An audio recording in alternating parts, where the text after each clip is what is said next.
El té siempre olía a dulce manzanilla, con un toque de algo herbal, pero últimamente su aroma me llenaba de temor. Cada noche, a las 8:30 en punto, Clara llegaba al salón con una sonrisa tensa como listón y decía: «Hora de tu té, Sofía».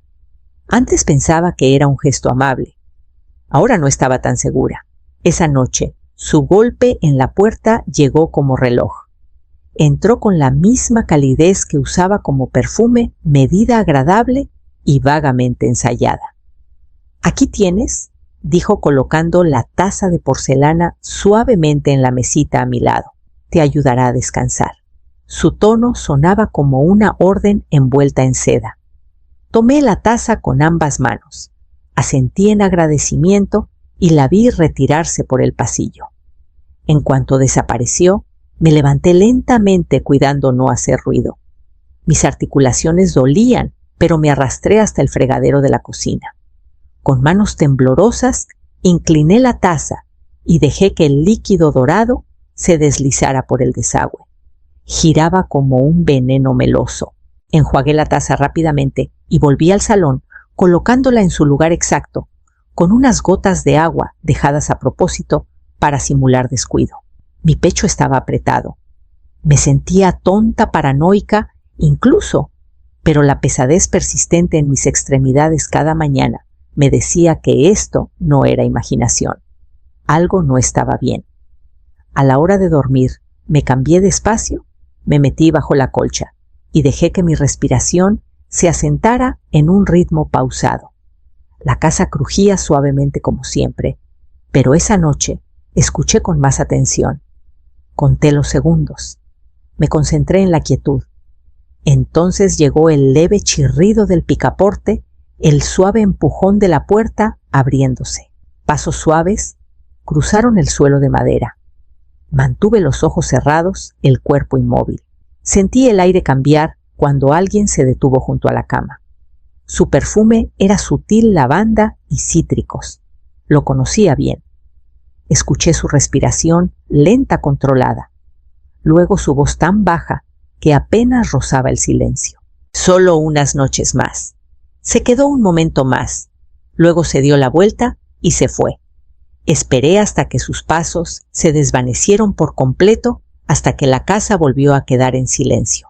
Pero dentro de mi pecho, mi corazón latía contra mis costillas, como una campana de advertencia que se negaba a callar. Llegó poco a poco, como neblina sobre el agua suave, al principio casi invisible. Un nombre olvidado aquí, un objeto perdido allá. Luego vino el cansancio. Un peso detrás de los ojos que me arrastraba a la cama antes de que el sol se pusiera. Al principio lo achaqué a la edad. Tengo 74 años después de todo. ¿Quién no pierde las llaves? ¿O se siente agotado tras un día largo? Pero esto era diferente. Mis extremidades se sentían pesadas, como si se movieran a través de melaza. Mis mañanas se mezclaban unas con otras, cada una comenzando con la misma pregunta. ¿Por qué me siento peor hoy que ayer? Despertaba aturdida, con la cabeza espesa, como si me hubieran sacado del fondo de un río. Se acabaron mis caminatas matutinas por el vecindario. Se acabó la pequeña alegría de cuidar las macetas de hierbas en la ventana. Hasta leer un placer de toda la vida se volvió una tarea. Perdía el hilo de un párrafo a la mitad y tenía que empezar de nuevo. Y otra vez. Clara siempre tenía una explicación. «Has estado bajo estrés», decía. «Estás de luto. Tu cuerpo necesita descansar». Luego ajustaba mi organizador de pastillas o reprogramaba una cita médica por si acaso, mientras le decía a Diego a mi alcance lo frágil que me había vuelto. Empecé a preguntarme si estaba cayendo en algo que no podía nombrar. Pero incluso, mientras dudaba de mí misma, algo tiraba en el fondo de mi mente un instinto débil pero insistente. Llamé a Elena una tarde desde el teléfono fijo. «No quiero sonar loca», dije con voz baja, «pero creo que algo me está pasando. Y no creo que sea solo el tiempo alcanzándome». Ella escuchó con paciencia, su voz tranquila Me anclaba. ¿Estás tomando algún medicamento nuevo? No dije. Que yo sepa, no. Pero Clara me da té todas las noches. Siempre el mismo. Me deja fuera de combate. Hubo una pausa. Luego deja de tomarlo. Solo por unos días. Mira cómo te sientes. Y si algo parece raro, me llamas de inmediato. Esa noche sostuve la taza en mis manos, inhalé el aroma dulce y picante y lo vertí silenciosamente en el helecho de la ventana. No dormí bien, pero por primera vez en semanas desperté sintiéndome yo misma. Para el mundo, Clara era un regalo del cielo.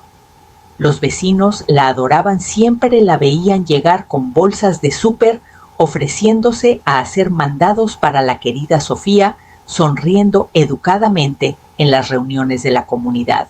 En la iglesia, la gente se derretía por su encanto discreto. Hasta Diego, mi hijo, le decía a sus colegas que ella era la única razón por la que mamá sigue estando bien. No veían el horario pegado en el refri, codificado por colores, hasta la hora. No veían cómo insistía en manejar todas mis citas médicas, cómo guardaba mis recetas en un cajón con llave para que no se mezclen, ni cómo me entregaba el té con una constancia casi religiosa. Antes estaba agradecida. Ahora llevo un bolígrafo escondido en el bolsillo de mi bata. Empecé a anotar cada detalle, qué comía, cómo dormía, cualquier sueño extraño o síntoma. Los patrones surgieron. Las noches que evitaba el té, dormía ligero, pero despertaba más lúcida, más centrada. Las mañanas que lo tomaba, me sentía como un eco de mí misma. Cuando finalmente miré de cerca las bolsitas de té que Clara usaba, noté algo extraño. No eran de una tienda que reconociera. Sin etiqueta, sin marca, solo pergamino doblado con algo terroso y oscuro. Y el olor había manzanilla, sí, pero debajo un amargor que no podía identificar, casi metálico. Guardé una en una bolsa Ziploc y la sellé bien. Se la daría a Elena. Ella sabría qué hacer con eso.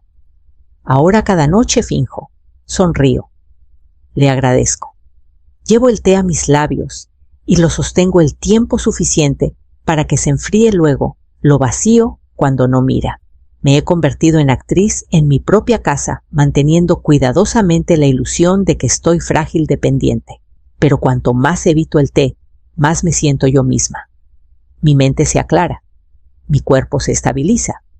Hasta volví a leer un capítulo cada mañana con mi propio té verde, uno que yo preparé.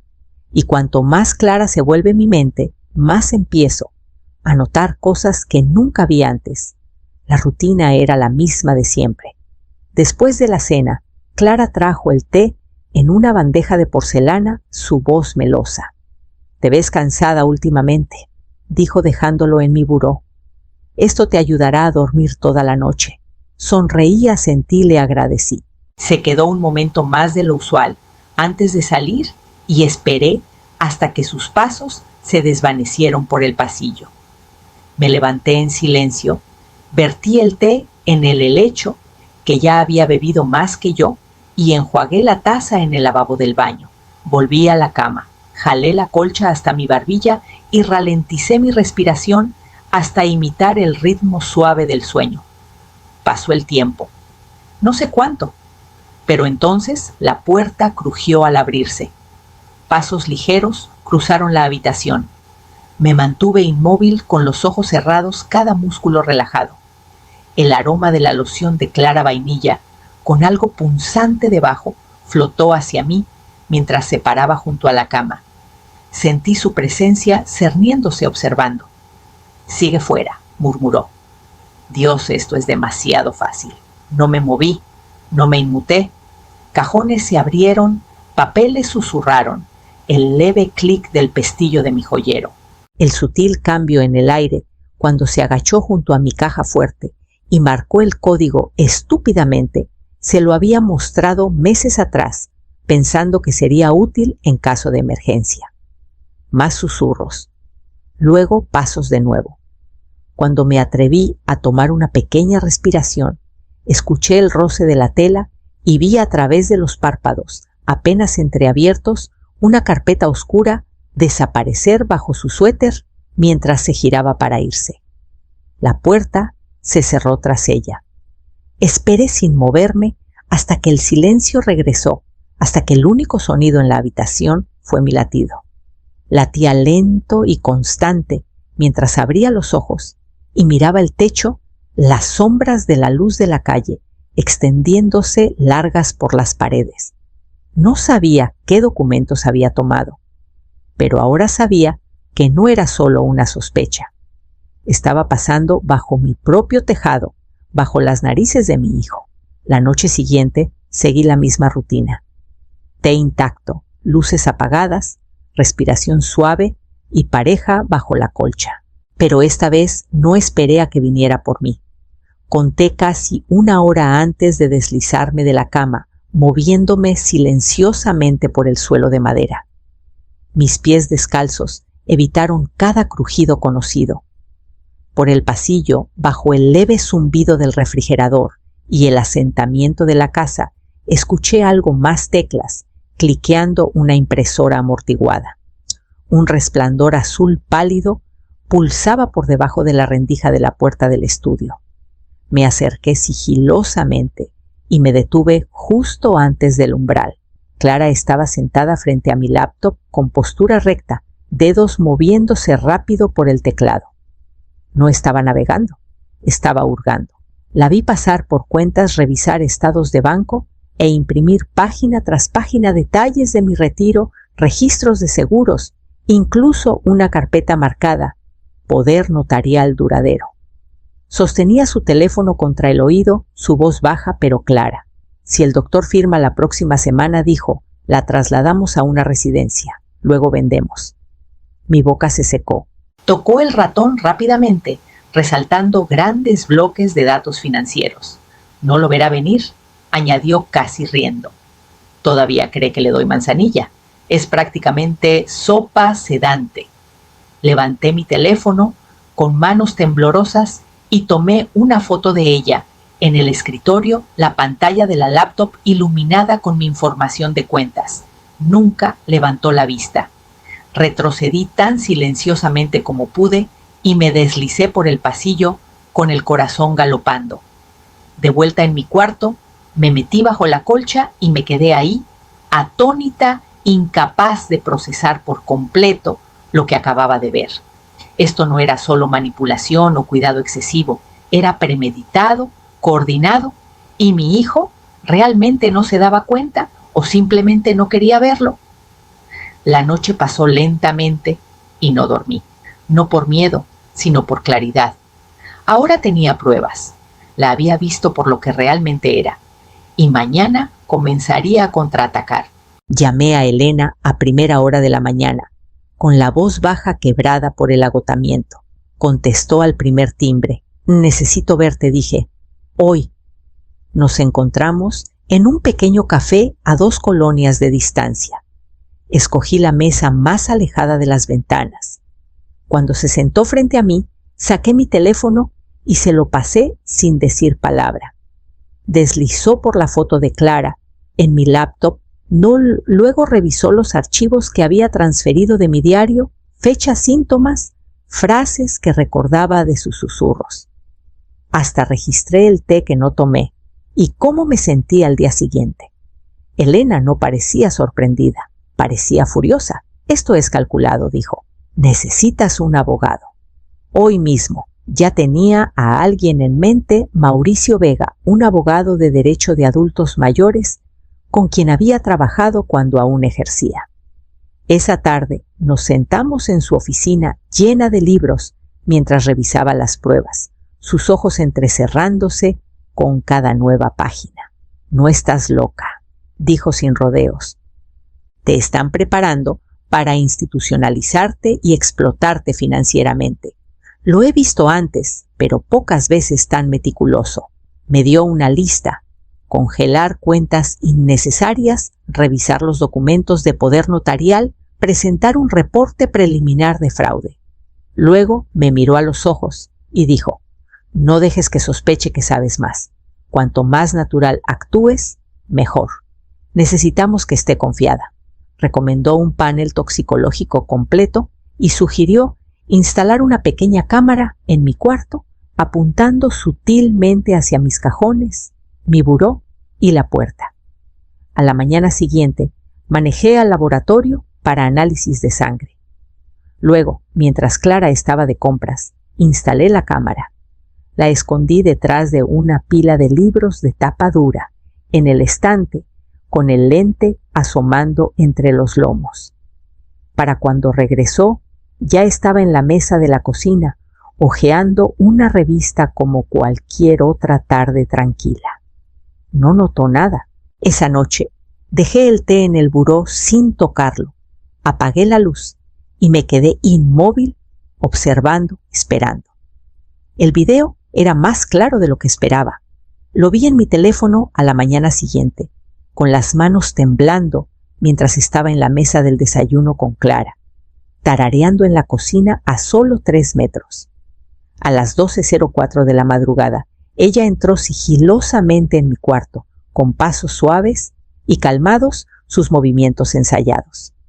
Fue primero a mi buró, abrió el cajón donde guardaba mis pastillas para dormir y sacó el frasco. La vi tomar una de las mías, reemplazarla con algo de su bolsillo y cerrar la tapa como si nada.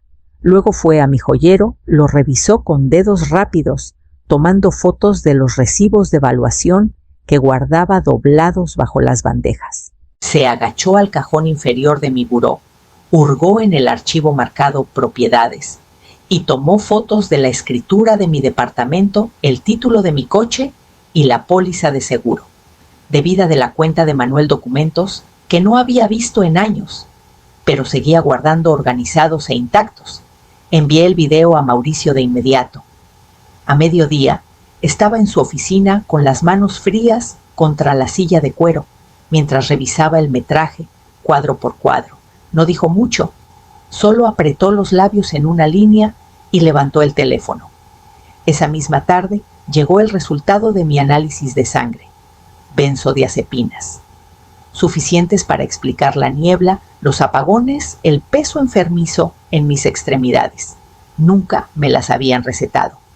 Mauricio presentó un reporte al municipio y emitió un cese y desista formal a Diego y Clara, congelando el acceso a todas las cuentas ligadas a mi nombre.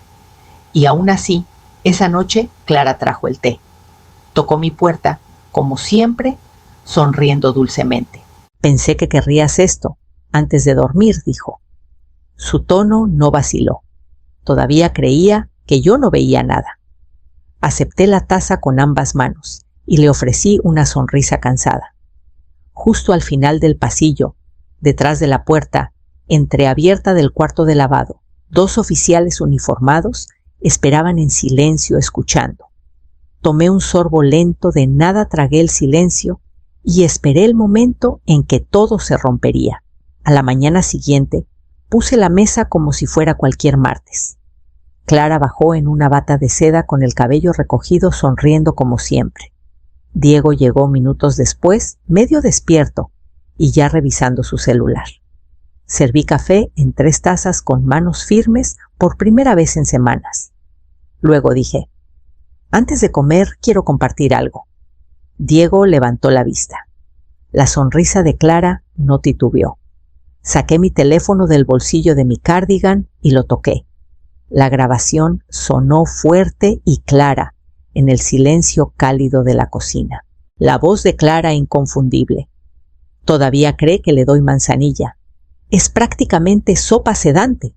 Diego se quedó helado. La mandíbula de Clara tembló.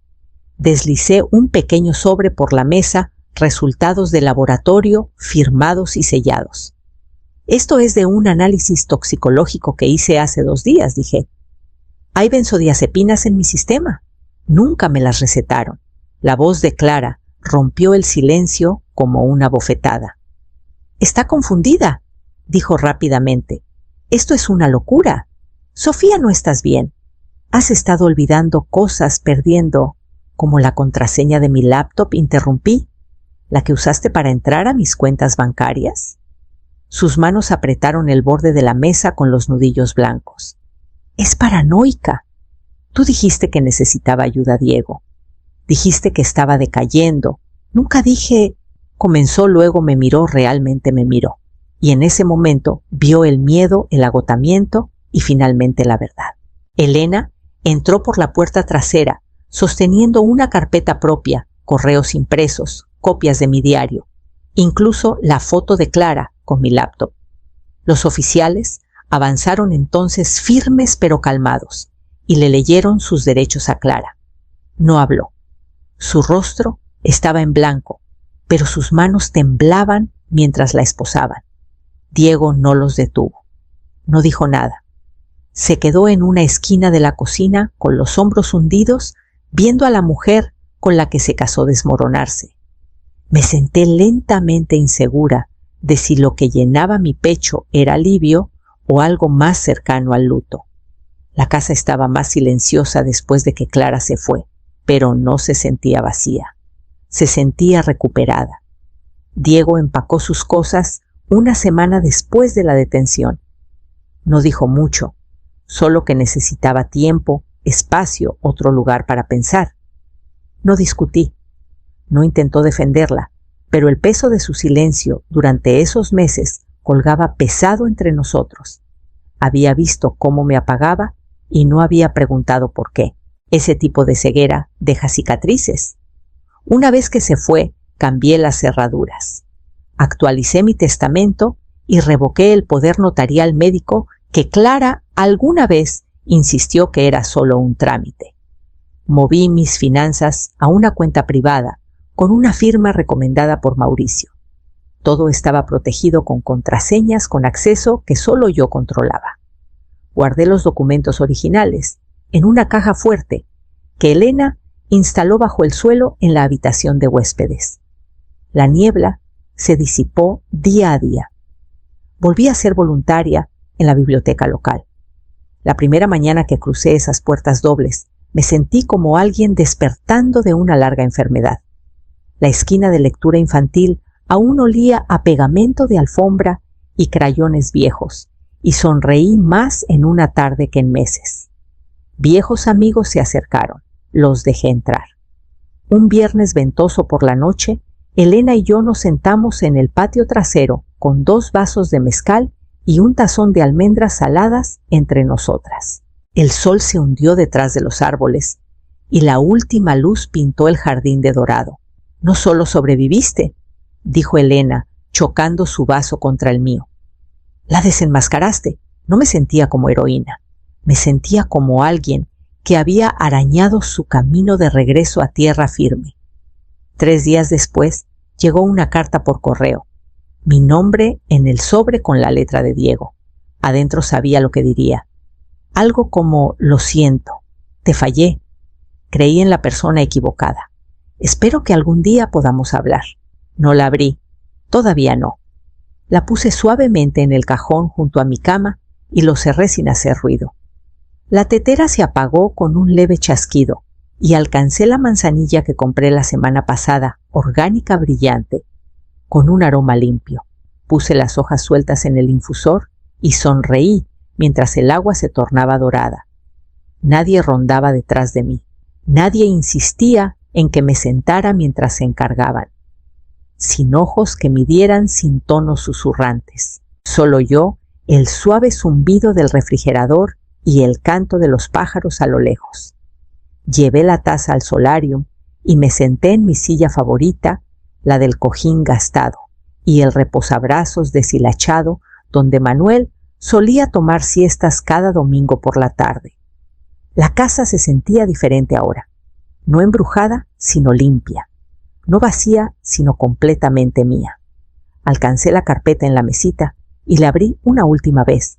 Escrituras seguros, testamento en vida todo actualizado y notariado guardado en triplicado, sin manos ocultas, sin contraseñas desconocidas. Cada firma en cada página era mía.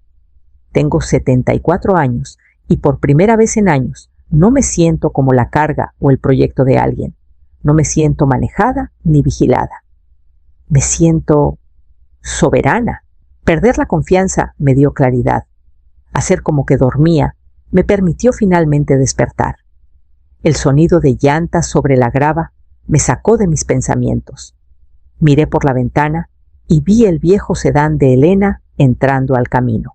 Saludó al salir, sosteniendo una pequeña bolsa de papel, algo dulce sin duda. La recibí en el porche trasero y nos acomodamos bajo las enredaderas de glicinas mientras la luz tardía se derramaba sobre la mesa. No hablamos mucho. No hacía falta. 2 tazas. 2 mujeres. Un entendimiento silencioso entre nosotras. Tomé un sorbo lento y deliberado, dejando que el calor se asentara en mi pecho. Te dije, mirándola con una sonrisa, sabe a libertad.